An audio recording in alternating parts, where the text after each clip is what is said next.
This video is sponsored by Squarespace. Sick place to get a website, shout outs to them. More on that later.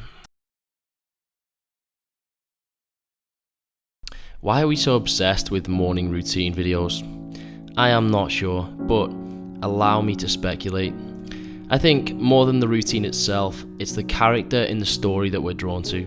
Firstly, the notion of perfection and the idea that a perfect person exists. I think we like this idea, and maybe it's because we know how imperfect we are ourselves, and it allows our idealist nature to flourish as we imagine one day getting closer to, or even becoming this ideal character, this ideal self. If perfect people can exist, maybe I can become one. If I do as they do, maybe I can be as they are.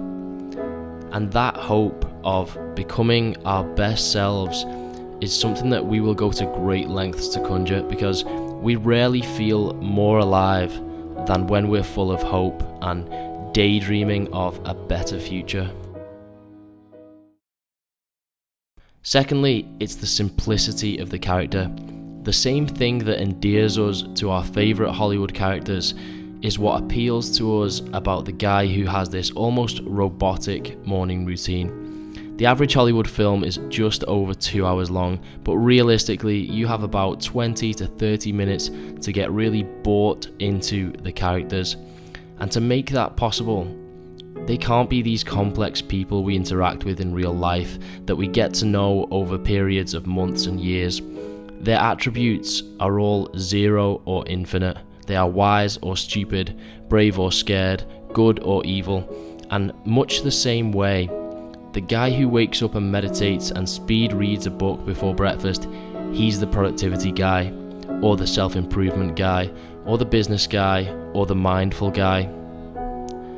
And by having all these fixed routines and very specific, exaggerated qualities and characteristics, they become more easily defined and exist much more comfortably in our heads, because we like congruence and we hate contradiction. We like people who fit into boxes because our nature is always to simplify, and this extends far beyond how we see other people, but maybe that's another video.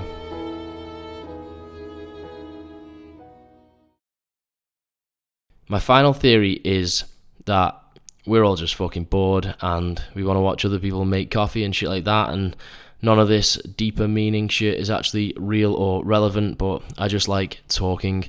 Anyway, here's my actual morning routine, and spoiler alert, there's no fucking cold showers. Maybe a little bit of a cold shower actually, but yeah, you'll see. So really, it all starts the day before. I've recently given up caffeine, but before I did, I would make sure to employ a cut-off point of around 3 PM at the very latest, so that the caffeine didn't affect my sleep too much. 90% of the time, I'll wake up somewhere between 6 and 7 AM, but it can be a touch earlier or later once in a while.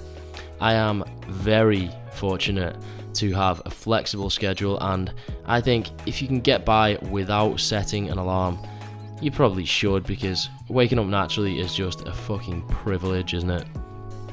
If I wake up really early, I'll sometimes go for a little walk, but most of the time I don't. If it's still dark outside, I will open a blind just to say "Aya" to the world, really.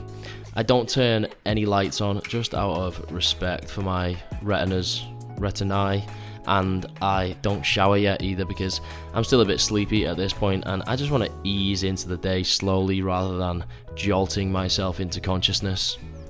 So I'll wander over to the kitchen, and the first thing I do is put some water on to boil. I use this weird boiling jug thing. I think it's actually a stovetop milk frother, but I just use it instead of a kettle because I think kettles are pretty ugly. You know, like nobody in the history of mankind has ever said, "Wow, that's a nice kettle." That just doesn't happen, mate. So anyway, I also like that this takes a little bit longer for the water to boil, and whilst I'm waiting for it, I will do any remaining dishes from the day before.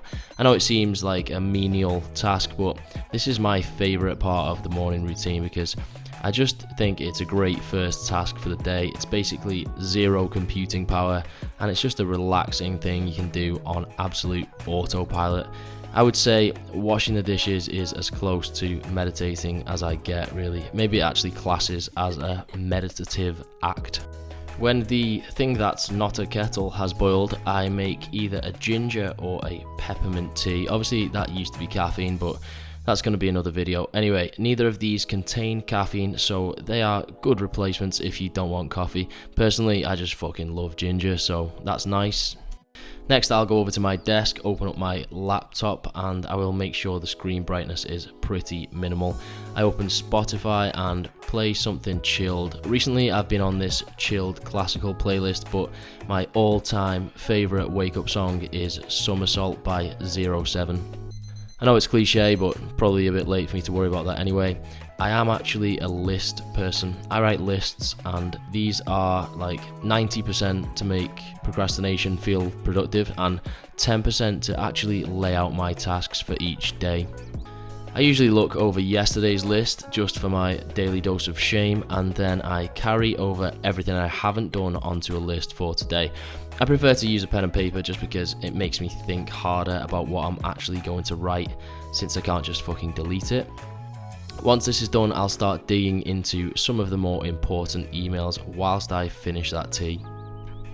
I've heard people say that you shouldn't waste your mental energy on emails first thing, but talking to coaching clients is a big part of my job, so I think it's a bit of a different situation to the stereotypical corporate world where everyone is just stringing sentences of jargon together and talking about strategy meetings, mate, and starting sentences with going forward. Anyway, by now I'm pretty awake, so I'll go back and have a shower. I actually wash with just a plain old traditional bar of soap, so call me old fashioned, but I'm just not into having 8 bottles of different shower gels lying around and them all saying mad shit on them like revive or revitalize or reinvigorate and other essentially meaningless and indistinguishable terms. Very rarely, if it's winter and particularly cold in the apartment, I will actually turn the shower cold, cliche alert, for the last 15 seconds or so, and that is simply to make it feel warmer when I actually get out of the shower. Otherwise, I have been known to stay in the shower for, I'm not even actually going to tell you how long because Greenpeace will be on my ass. Obviously after the shower I brush my teeth like a normal person. Don't have a skincare routine because I'm generally quite cynical about most products of that nature, and I think the state of your skin is mainly just luck as a result of your genetics, but beyond that, the best thing you can do for it is eat fruit and veg, drink water, use sun cream, and not shave too often. Okay, now I will stick on some comfy clothes and go back to my desk and get some actual work done. So I always structure my days so it's essentially the essential tasks. I shouldn't have said essentially then, I'm going to carry on. So it's the essential tasks first, and then anything creative second, like editing a video for example, and then anything physical third, so training for example, and then finally last is just all the shit that's the least demanding and takes very little mental effort. Typically I will push breakfast back a bit just until I'm hungry, and then I'll eat a high protein, fairly low carb breakfast, usually some scrambled egg whites and just a bit of fruit. I find that low carb, easily digestible meals seem to interrupt my concentration the least, whereas high carb breakfasts sometimes just slow me down a bit. After that I just carry on with my life really, nothing major, nothing special, just cracking on, breathing in, breathing out, making some videos, putting them on YouTube, doing some bits. See you later.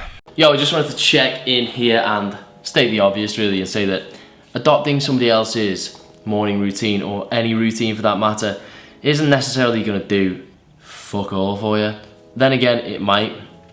I'm certainly not refuting the value of building up good habits, because I do thoroughly believe in the notion of momentum with people, whether it's good momentum or bad momentum, upward spiral, downward spiral.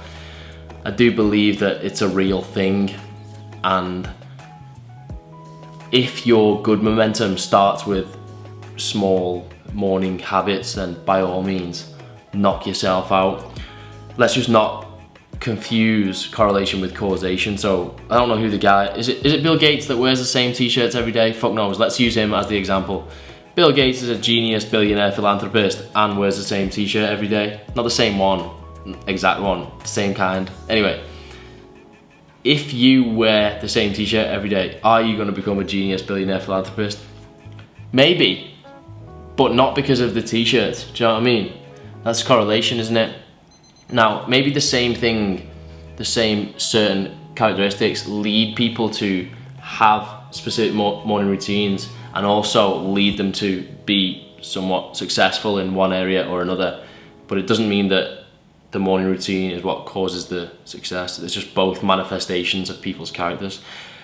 I'm fucking rambling. The point is, I'm sure there are plenty of people out there who are successful and don't have a morning routine, or generally, like, you know, there's some sick cars in the car park in my building and they're filthy, and I look at them and think, how can you be good enough to get it but not good enough to keep it fucking clean, lad? You know what I mean? Because characteristics don't always go like how, you don't always go hand in hand how you think they go. For me personally, as you've seen, I just don't want my morning routine to be a chore. I don't think it should be a hurdle that you have to get over in the morning. You know what I mean? I think that's just giving yourself another fucking task, and that ain't my vibe. I'm all about fucking sliding into the day, mate. I think that's all I gotta say. See you later. Thanks again to Squarespace for sponsoring this video. If you didn't know, Squarespace is an all-in-one platform for building a website, blog, or online store. It is super easy and there's loads of sick features, mate. You can pull content straight from your Twitter or Instagram directly onto any page on your site. They also have SEO tools to help make sure you get your site found in searches, and they have tools that can help you set up email campaigns. There are loads of other sick features too, but that is just a few. Generally, if you need a website for absolutely anything, go to squarespace.com and start your free trial, then hit up squarespace.com/Joe Delaney for 10% off your first website or domain. Alright, cheers people, see you later.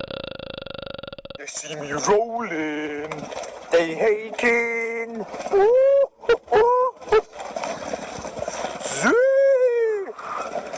Joe Delaney is my hero.